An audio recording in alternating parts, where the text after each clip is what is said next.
Hindsight of these bands who do several farewell tours, you're like, oh, that was a money play. They knew it the whole time. I tend to think with a positive attitude. I'm sure most of the time they really believed it was going to be their last tour. And then, I just experienced it. We were off for 6 years. We weren't disbanded or anything, but we were working on a record and things got in the way. And I could attest, dude, after you're home for a while, you want to get the fuck back out there. I can understand for the right price. You definitely consider it at the very least.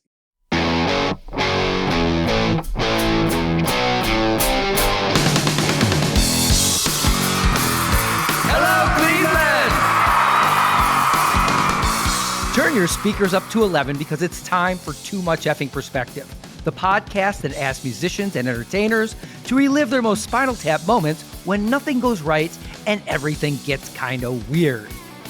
I'm your host, Alan Keller, a comedy writer in LA and former lead singer of the least heralded Chicago band, The Falling Willendas. And I'm your co-host, Alex Hoffman, former tour manager for Radiohead and former lead singer of the least heralded Milwaukee band, The Vainglorious. Our guest today is Johnny Christ from the band that beat out Rihanna for an MTV Music Award, Avenged Sevenfold. We talked to Johnny about being pelted with sandwiches when opening for Iron Maiden in Italy, how it felt to tour Europe simultaneously with Guns N' Roses and Metallica, and what unflattering nickname the road crew gave to Avenged Sevenfold's expensive skull with wing stage prop. So without further ado, let's go to the TMEP show. It really puts perspective on things, doesn't it? Not too much. There's too much Yeah, effing perspective now.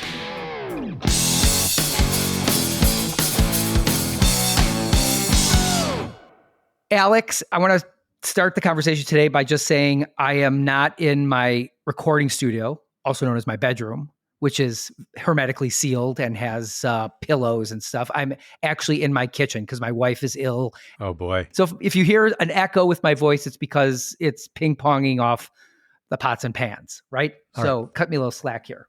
Fair enough. So I want to talk about our chat today with Johnny Christ, and we learned something really interesting.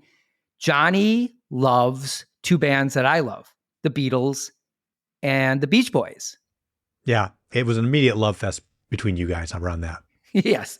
And, Avenged Sevenfold doesn't sound like either of those bands. So that was interesting to me. But we also recently sat down with 311 lead singer Nick Hexum.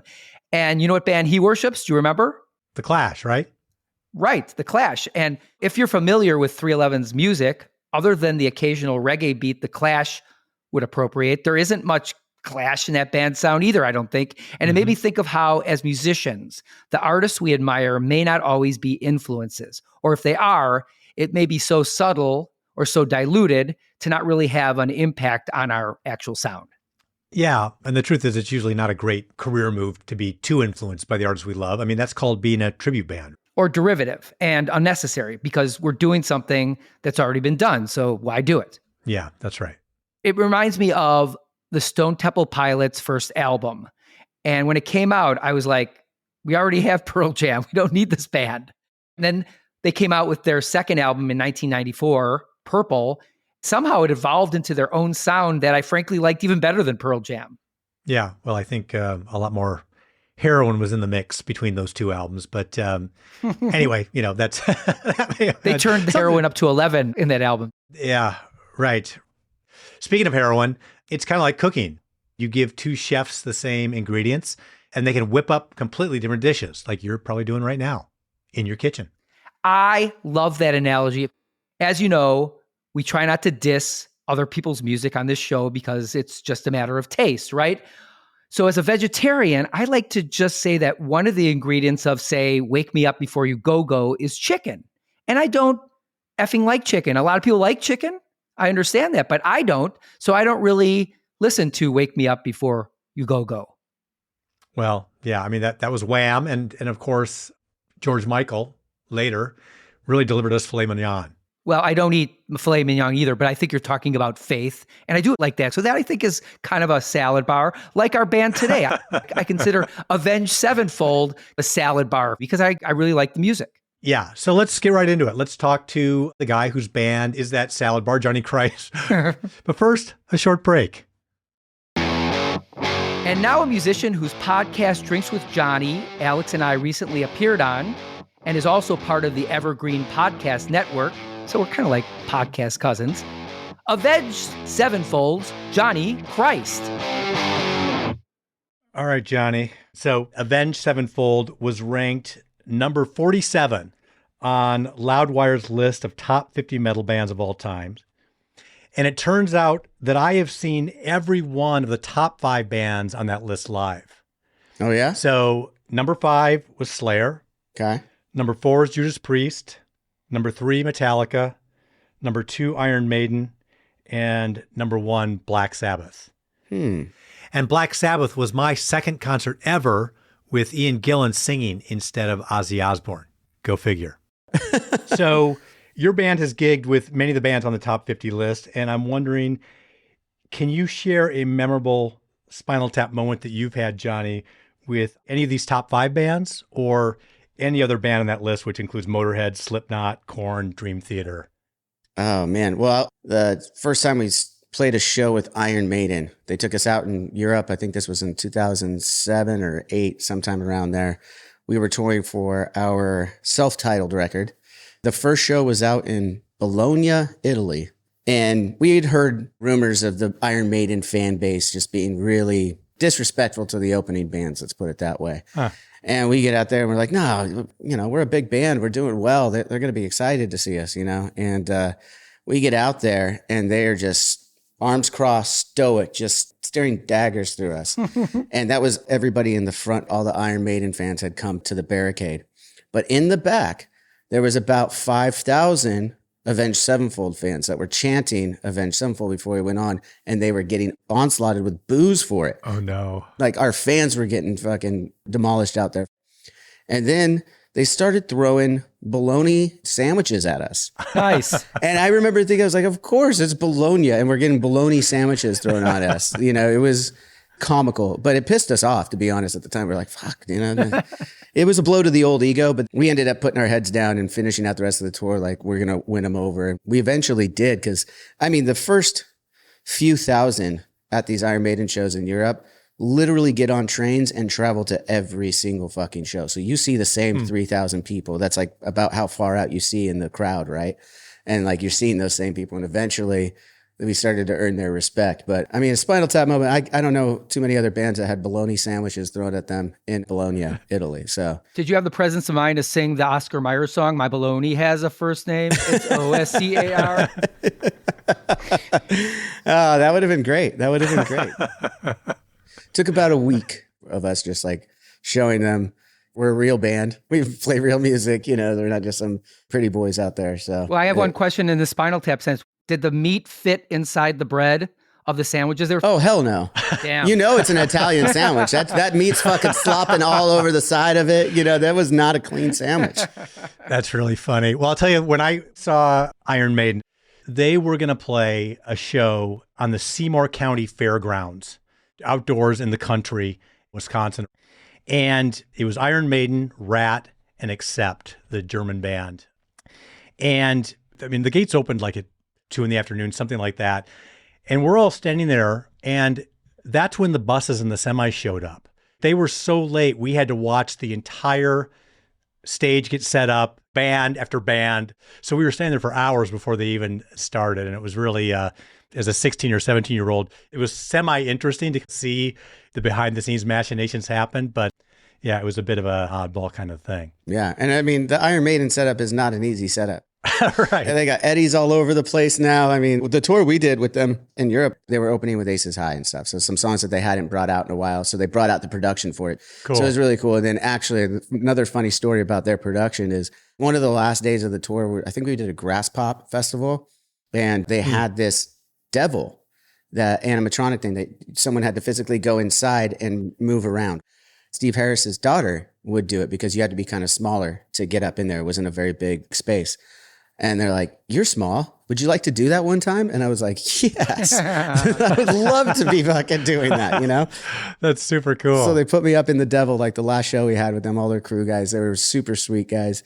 So you're up in this thing and you can't really move that well. And you got these things and you're just like moving. Then the devil's doing this and breathing fire and stuff. But you're in this little, like almost tank kind of thing, right? And my feet are dangling though. And one of the tall crew members, he starts taking my shoes off and wrapping my feet in duct tape and then putting a lighter to my feet. I was like, what the fuck are you doing, dude? And I'm trying to do this. It was pretty insane, man.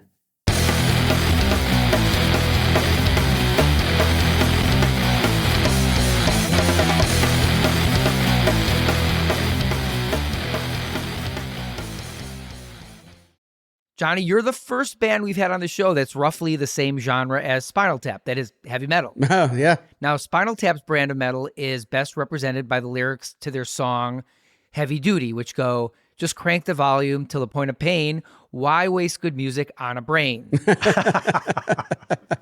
Now, Avenged Sevenfold, you guys offer a headier mix of metal, right? I mean, you have a concept album all about AI. Right. From 2016, no less, called The Stage. Mm-hmm.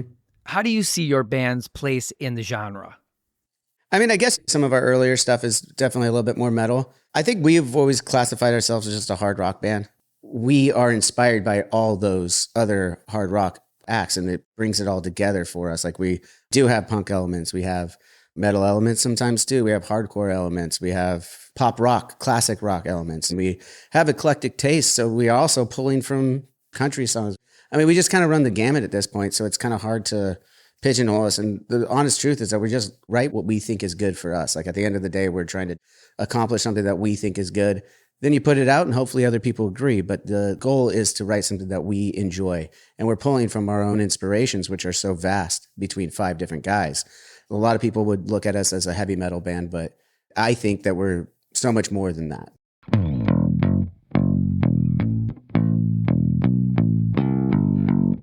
Obviously, you play bass in Avenged Sevenfold. We've had a couple bass players from some of our hero bands as guests on the show. We had Tommy Stinson from The Replacements. Oh, shit. We had Brian Ritchie from Violent Femmes. And I'm wondering, who are some of your musician heroes, and have you had Spinal Tap moments with any of them? Man, I don't know about Spinal Tap moments, but I mean, some of my favorite bassists early on were like Les Claypool, Matt Freeman, Duff McKagan, Cliff Burton, all guys that were kind of like in the genre that I play, except for Les. I mean, Primus is on a category all on its own, I think. Yeah. So fucking freakish. I love it. But yeah, I mean, over the years, I mean, I grew up loving Steve Harris, you know, as we talked at the top of this show. Right. Got to hang with him a bit. He's a really nice guy. I mean, I don't think I ever really put my foot in my mouth when I've been around him too often. So I don't know if I have Spinal Tap moments there. He might say differently, but I don't recall any of them. And then, you know, touring with Metallica, getting to meet Robert Trujillo, who's a huge bassist. I mean, just a monster. Absolutely love him. And, you know, he played with our drummer, Brooks Wackerman, who we brought in 2015. And they used to do Suicidal together and Infectious Grooves and all those fun things of the mid-90s. And yeah, just getting to talk to Robert and befriending him was really cool. But again, I don't know that I had any crazy Spinal Tap moments. I do remember when I first met Robert, he came back in the dressing room at the Fillmore in San Francisco with James Hetfield and Lars. We were on Waking the Fallen, so this must have been like 2004. And just to be clear, James and Lars Ulrich being, of course, the leaders and co-founders of Metallica. Right. They come to the show. They introduce themselves backstage in the green room. Robert's looking at my bass. I'm playing a Music Man at the time. I wasn't expecting him to be there. And I'm warming up, and he's like, "Oh, you got a Music Man? I really like this." I was like, "Yeah, man, I really like him too. It's pretty cool, right?" Yeah. and you know, then they leave, and me and my late drummer, Jimmy, were huge Metallica fans, as all of us were, but both of us looked at each other after they shut the door in the room, and we're like, did that just fucking happen? I got so excited, I just started playing this crazy riff. And like, he's like, I've never seen you play that fast before. I'm like, I'm jazzed up. Let's go play this fucking show. Like, this is great. That's awesome. I don't know if that's a Spinal Tap moment, but it's certainly a story worth sharing. No, it's crazy. Meeting your heroes is always such a iffy proposition. You know, I got to meet Elvis Costello a couple years ago, and oh shit, that must have been rad. And I'm like, okay, do not say to him, "You're the reason why I started playing music." Just don't say that to him. Of course, that's exactly what I said to him. He's like, "Oh, really? Is that good or bad?" You know? Right. Oh, that's funny. I befriended Robert over the years. I don't think I've ever told him that story, or James or Lars. I don't think I've told any of those guys that story. You know, just like You guys end up touring with Metallica, right? yeah. Shortly after that, we've done a couple tours with them. We did our first European tour with them. That was 2006. One of the first shows was Berlin, and they had us come up and do a Ramones cover of Commando with them on the stage. It was 6606.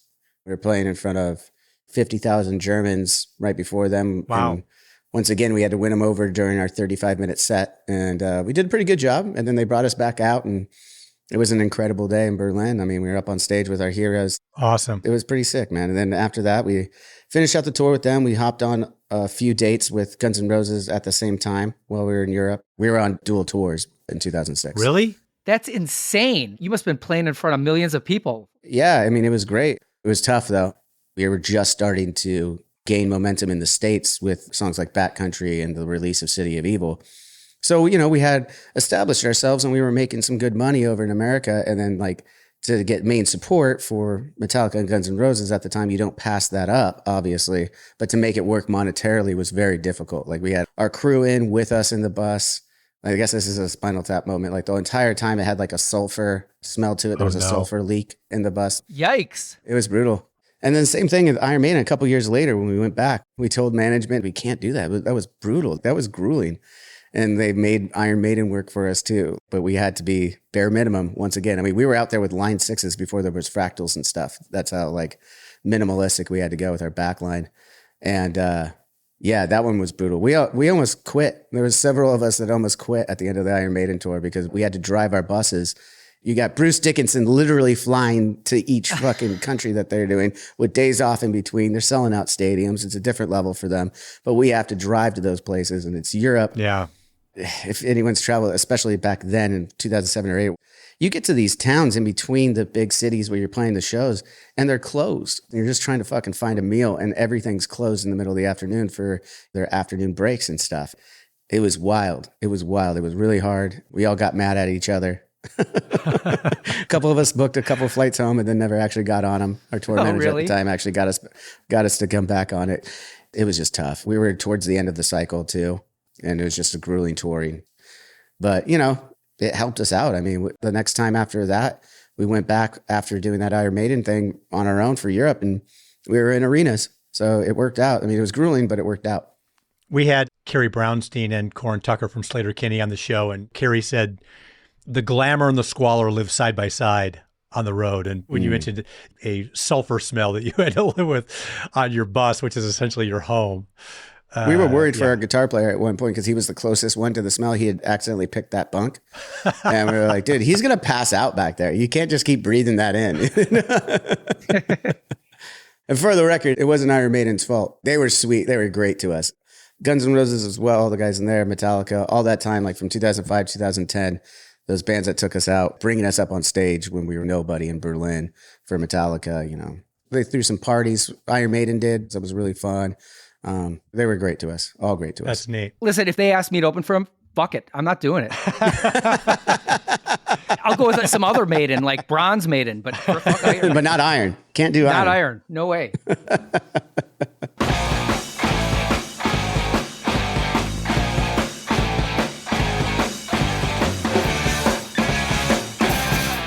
Johnny, I heard the great Drinks with Johnny episode with Dave Ellefson from Megadeth.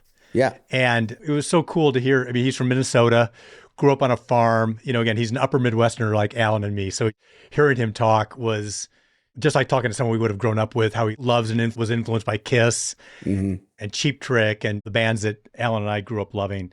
Alan, actually, I don't know if you loved Kiss growing up, but I did. I had... I liked them. I was fond. Yeah, I had every album through Alive 2. So when Dave was talking about literally the back cover of the legendary Kiss Alive double album and the photo of the seated crowd, I could totally picture what he was talking about. And he told this hilarious story about having this nice apartment in LA. And he said, I grew up in a good family. So, we had furniture in our house. So he had like a couch and he had dishes in the cupboard in his LA apartment. Right. And he mentioned having Slash and Steve Adler from Guns N' Roses come over before they started making money from Appetite for Destruction, stuff like that. And just being blown away that he actually had dishes, right? And a place to sit. So Right. my question for you is, have you ever gone to a fellow musician's place and been blown away either by the high life or the low life attributes of their living conditions? I mean, there's a couple that come to mind that I've actually gone to their houses, both of them being drummers, Mike Portnoy and Vinnie Paul, late great Vinnie Paul. Vinnie Paul's house, when I first went there, I was kind of blown away. It was a place out in the Dallas suburbs, just outside of there. Nice big house. He's got game rooms. Everything's like kind of spread out perfectly for entertaining at all times. He used to have barbecues for every band that would come through that he was friends with. He would just like, hey, before your show or if you have a day off, come over to the house. Great with hospitality. And I just remember thinking like, this is the way to do it. When I get my house, you know, I was in my early 20s and I was like, when I get a house, I'm going to do it like this. That was a really cool moment. He was just such a sweetheart. Loved him. And then Mike Portnoy was in Pennsylvania. And I remember going over to his house. This was after I already had my house and stuff. But I was like, oh, he's got a basement. Southern California, we don't have basements. And in his basement, he had a rad movie theater and then like his drum room. And then there was even a third room. This is all in one basement level where he had all of his memorabilia and records and everything. And I mean, it was an entire room of this shit. And I was like, that's why you're an encyclopedia of music knowledge. He just knows everything about music. It's insane. But yeah, that was a really cool spot too. I was like, dude, no wonder you live out here. You don't have to go anywhere. You got this nice pool. You got this movie theater downstairs. I was like, that's the way to do it. And then shortly after, I did a remodel of my house and built my own bar and movie room upstairs because I can't go below. So I had to do the same thing upstairs. So I took some inspiration from a couple of those guys. That's cool. I feel like Elfson said that Portnoy's house is kind of a mashup of Tower Records and Guitar Center. Yeah, it's exactly what it is. Yeah, it's pretty unique, man. It's a cool place. But guys, you don't need to be in the music business to have a cool theater. The nicest home theater I ever experienced was my brother-in-law's in-laws in Iowa. They have a farm, a nutrient for cattle, and they made so much money off of that. They had basically a Lemley theater next to the farm. It was the most amazing theater I ever saw. So...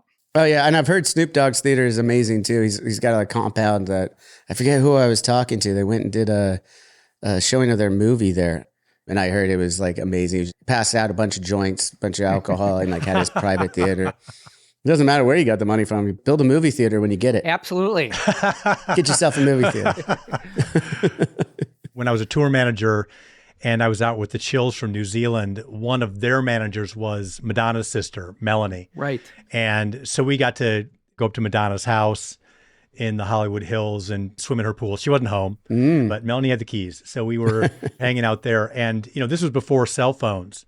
And so I was sitting around in Madonna's living room and there was a phone there. And I was thinking to myself, is there a way that I could discreetly pick up this phone and call my parents back in Wisconsin and say, I'm calling you from Madonna's phone? Hello, operator. But that would have been on Madonna's long distance bill. And I'm sure she's looking at every itemized line at that. That's how rich people get rich. Yeah. They check their credit card statements.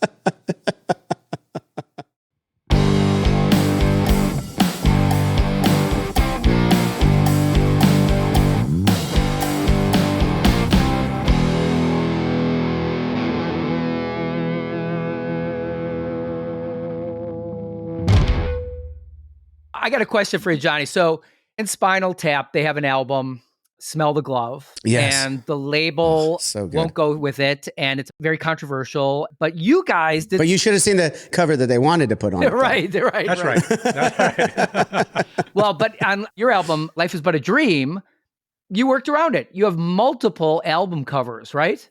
Mm-hmm. That's really cool. How do you manage that? Well, I mean, it's kind of the way that you distribute physical copies these days, right? You give special things to it so that there's a value in purchasing a physical copy rather than going to a Spotify or Apple and streaming it. And we worked with Wes Lang on this, amazing artist. He made some incredible artwork that we've used for merchandise and the album artwork. And we just did variations of it. He did a piece of art for every song on the album. Cool. And it was fucking awesome.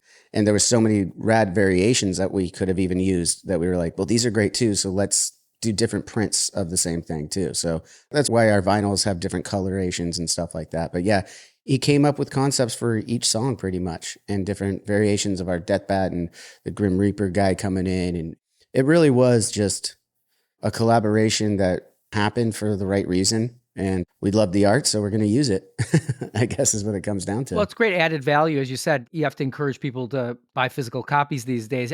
I still have to this day, I have the Talking Heads Speaking in Tongues, and Robert Rauschenberg did the design for it. And it's really cool. Right. The whole sleeve actually interacts with the vinyl itself. And as you turn the record, it changes the picture. That's awesome. That sounds great. And it'd be worth a lot of money if I knew where it was. I packed it away like 30 years ago. It's in a box somewhere. Somewhere. You'll find it. You'll find it. With my Lenny Bruce autograph and my Hank Aaron autograph. Hank Aaron autograph. That's no joke. Yeah, I think the rats in your attic have probably gotten to that already too. Yeah, they got to my tuxedo, but it was a great Halloween costume. That worked. Did you clean it first, or did you leave the rat poo on it? Not for Halloween. I'm not going to. It's got. That's disgusting. It's got a pocket full of rat shit in it. Yeah. Shit. That's how the plague started, man. You got to be careful with that shit. I just thought it was a bruise, but it's actually the plague. Horrible. So, Johnny, I was a fan of Motley Crue in the Shout the Devil era. And in fact, my high school talent show band played Red Hot at the Catholic boys' school where I went. And Rad. So I'm familiar with sort of the rebelliousness of the references of the devil. And of course, Motley Crue had the pentagram and all that kind of stuff. What's the backstory as you understand it is kind of the use of the skulls? In fact, Avenged Sevenfold, you have the skull with the bat wings as kind of your logo. You know, what's kind of behind that? Oh, man. Well, we go back to the precipice of our death. That's what we call the skull with the bat wings. It's been dubbed the Death Bat. That was branding as a band, just as a garage punk rock band when we were very first starting out. I wasn't even there for it, but I know the story well. So basically, we idolized bands like the Misfits, Iron Maiden, for their imagery and their artwork. Because, I mean, everyone might not know a bunch of Misfits songs, but they know when they see the ghoul mask, that's Misfits. Right. And we wanted the logo that you knew what it represented without any words around it. So that's why we came up with the Death Bat with our late great friend, Micah Montague. The guys came up with the idea, pitched it to him. We wrote a sketch with a pencil right there on a piece of paper, and that's how the Death Bat was made. I think it might have gone through a couple iterations. Don't quote me on that, but it was pretty quickly decided that the original Death Bat would be our logo that could speak on its own. Interesting. We did have a funny iteration of the Death Bat for ourselves that would be more of a Spinal Tap moment. We were enjoying the success of City of Evil, and we did a co-headlining tour with Coheed and Cambria, and we wanted to up our production for the first time. So we had what was supposed to be a really badass steel Death Bat, a skull with the bat wings, and it was going to pop up at a certain point of the show, and its wings were going to go, and it was going to be this epic thing, similar to what happens in Spinal Tap, right? It didn't work out so well. Let's put it that way. Sometimes it did, and it was kind of cool, but like more often than not, it was on a hydraulic system that, you know, you have to cover up the hydraulic with black curtains so you can't see that part, so it looks like it's floating. When we showed up to the first show, and we just looked at it, we're like, I mean, it's kind of cool, but it also looks really fucking cheesy. And we paid for this fucking thing to get made. And sometimes it just wouldn't rise. The wings wouldn't do anything. It would just be sitting there. And we're like, yep, that's our prop for the night. Yeah, it was pretty funny. I mean, and the crew members, you know, we thought it was all cool. You know, we're in the early 20s. We're a hard rock, heavy metal band. We're doing some kick-ass things. It's going to look badass. And they named it Fluffy. And I was like, God damn it.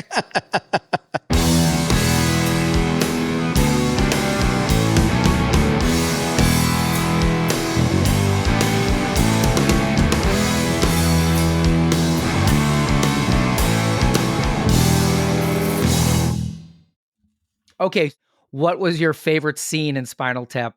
Every scene has something that is so precious and beautiful about it.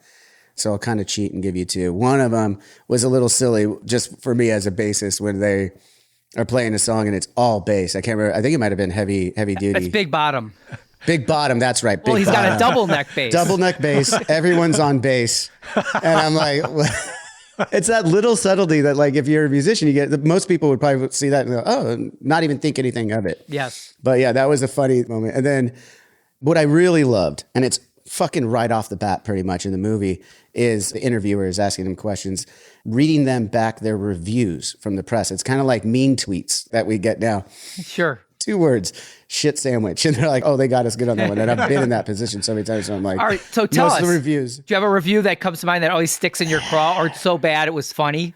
You know, I wish I did, but I mean, there's been several over the years, and you know, most of it becomes white noise. You don't even really pay attention to it. But every now and then you get a good journalist who gets you good, and you're like, that was fucking funny. That was good. You know, like I can't. You're right, man. That was rad. That was a good analogy. But you always remember the bad reviews. The one review I remember, and it was meant negatively, was that I was in a band called Women's Liberace, and the reviewer said, the singer sounds suspiciously like Billy Joel. And I'm like, well, I like Billy Joel. Yeah. That was meant to be a knock. I mean, that was meant to be a knock. That's not a very good knock. That's not a very good knock. But if they meant it as a knock, you have to defend yourself. It's horrible. But I want to ask you another question, because you have another very similar thing to Spinal Tap, is that, you know, in Spinal Tap, they have a problem with their record label. You got sued in 2016 for trying to leave Warner Brothers because all the execs who brought you in left. Yeah, I mean, honestly, there was a shifting of the guard at Warner Music at the time. When we signed in 2004, I believe it was, towards the end of our Warped Tour, we were getting a buzz off of that. And labels were coming out and pitching us. And Warner was the one at the time. Tom Wally was running things there. Right. Andy Oliphant, our co-A&R, and worked very closely with us. And then the late Craig Aronson was our main dude there. And between the 3 of them, and then, of course, the cast of Xavier, I'm sorry, I'm forgetting a bunch of names. There was a good crew that really understood this band, and that's why we went with them. It wasn't an issue of money or anything like that. Everything was pretty much apples to apples. But this was the crew that we wanted to go with. We felt that they had the right team. And, you know, over the years, slowly but surely, it started dissipating. And there was one familiar face left. And we were like, we don't have a lot of confidence that you guys are getting what our purpose is and what we do at the time. And I mean, again, this is 2016. Things have changed again. But yeah, at the time, the people there were we weren't vibing with. Our lawyers brought up a point that in California, we were past the 7-year clause. We technically had one more album, but blah, blah, blah, blah, blah. Legal shit went back and forth. I don't know how much I could talk about that. We ended up actually releasing the stage on Capitol Records. And then, we came back to Warner Music. They gave us a little bit more confidence in new management over there and new leadership. And we worked out the details, and we're back with them to release Life is But a Dream. Yeah, that is so nuts. The public thinks you get signed to a major label and you're like set, right? It's smooth sailing, and that's... And in theory, it could have been, but there was a lot of changeover that happened in the industry. I mean, it was just bad timing for the industry in general. And now with streaming and everything, it's hard to decide what a big label is doing for you now. Like, what's the payoff? And you have to, as a new musician, I would say, like bands coming up and other artists coming up, you have to really weigh out your options now, because you have more options than just going to a major label. We fancy ourselves entrepreneurs as well as musicians, and we're constantly trying to better our situations and make sure that we're making the right decisions for our career, for our families, for everything.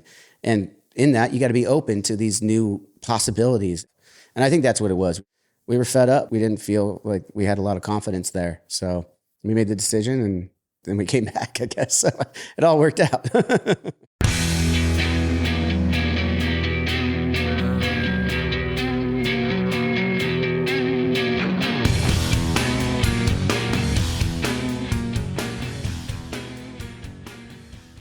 Your album, The Stage on Capitol, you guys did a special concert on the roof of the iconic Capitol Records building in Hollywood. Right.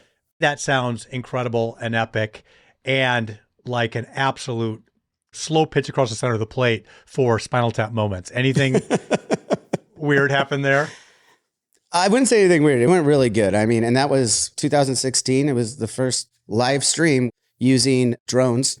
And we had graphics as well. So it was like one of the first times that we were doing that. Obviously, in 2020, a lot of artists shifted and actually did the same thing out of necessity. But at the time, we did it because we thought it was cool. We're going to use this technology. We're on top of Capitol Records, this iconic fucking building. Before we did the signing with them, we were at Capitol Records every once in a while doing strings. I mean, their room B in the studio down there is fucking incredible for strings with all the cabinets and stuff. Right. The acoustics that they built for it.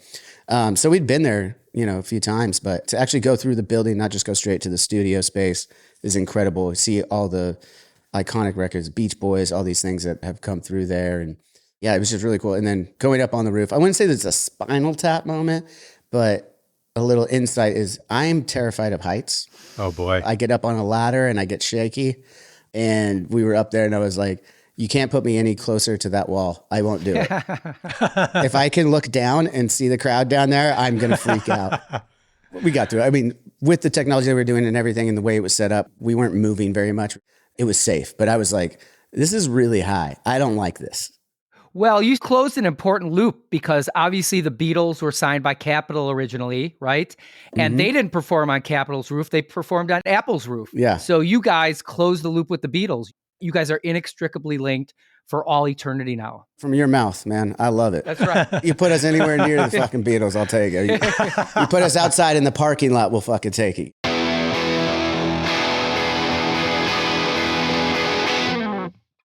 Johnny, it's fun for us sometimes to go to the fans and ask them what questions they'd like us to ask.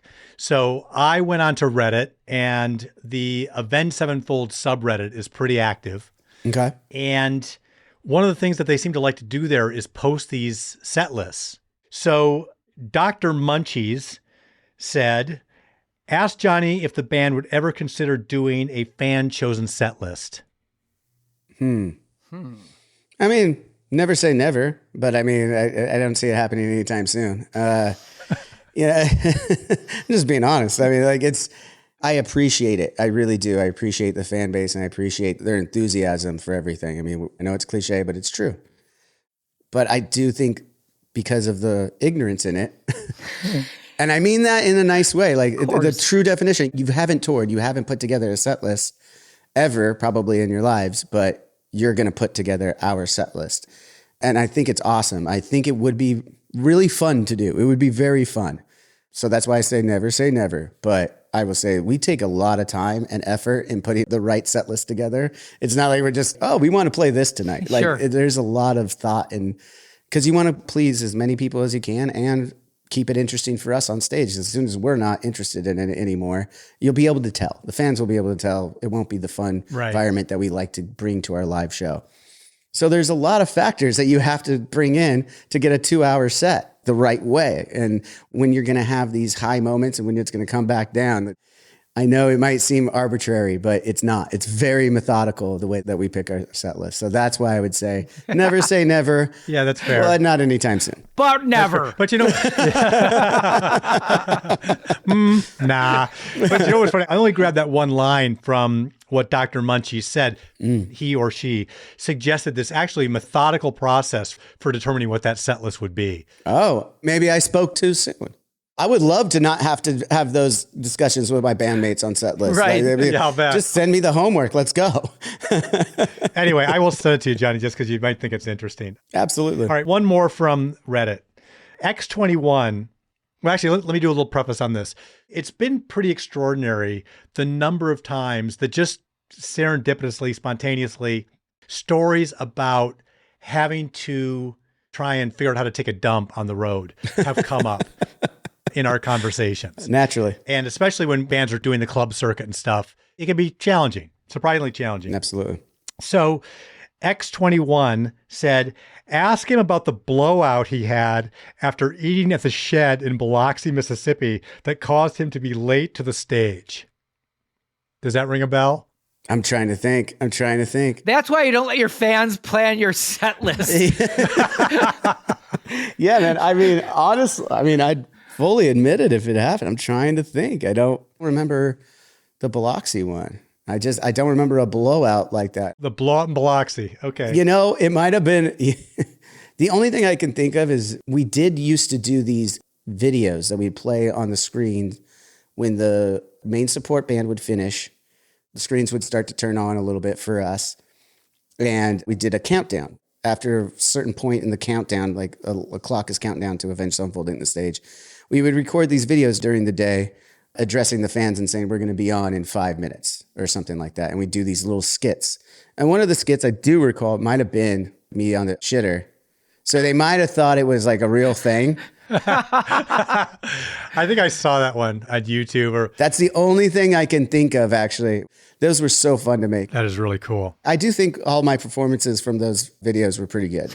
Being an untrained actor, I think with a little bit of training, I think I could do it. I don't know. Let's see. Yeah. Well, when I heard the shed in Biloxi, I thought maybe you'd gotten some bad gumbo or something like that. But, who knows?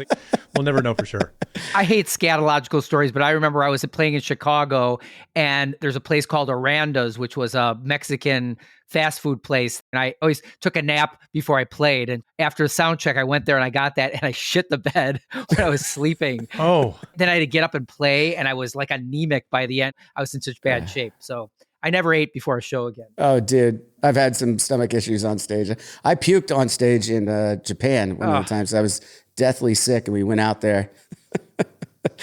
I would have beers up on stage, and my beers were there because our crew was amazing. And Matt called me out and was like, oh, he's really sick right now. And they didn't understand because he's talking English and we're in Japan.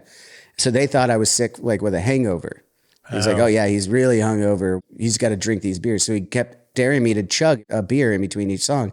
And I'm on steroids and antibiotics. I got really badly sick before we were leaving for this Japan tour, but it was like our first Japan tour. And I was like, I'm not missing it. Right. Shoot me up. I'm getting on the plane. So I'm definitely fucked up. And Matt Berry, our crew guy, tried to save me by filling up the cans of beers with water. But I'm a prideful guy. And I was like, nah. We're doing this for real. I don't care how bad I feel. So I just started chugging beers in between, and he goes to hand me another bass during a changeover. And I said, hold on. I went, whah, and just fucking yacked. And I grabbed the bass and I was like, I feel better now. And I continued playing and then chugged another beer. By the end of it, my wife was out with me. She didn't find it as funny as I did, but Yeah, I imagine that. Yeah.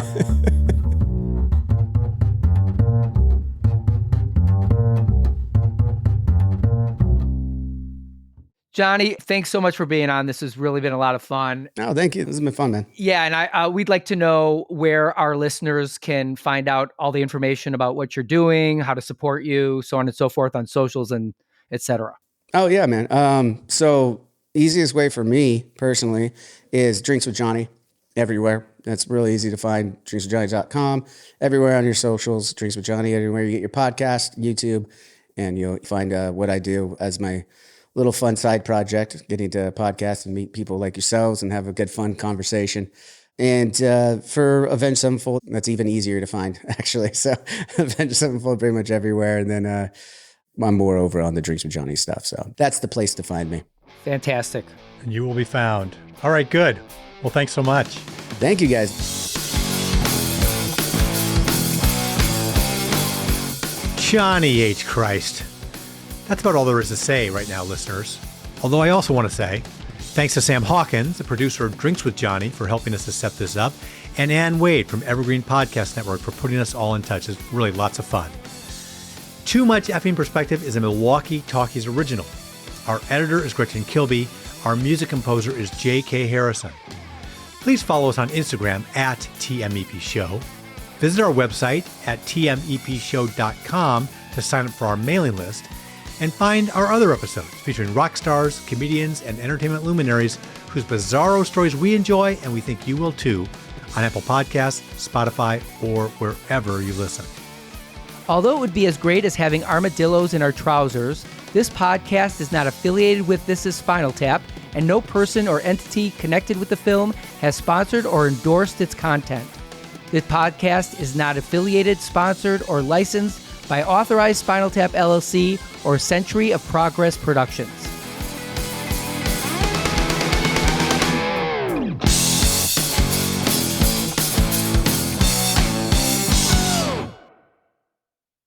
Evergreen Podcast Network.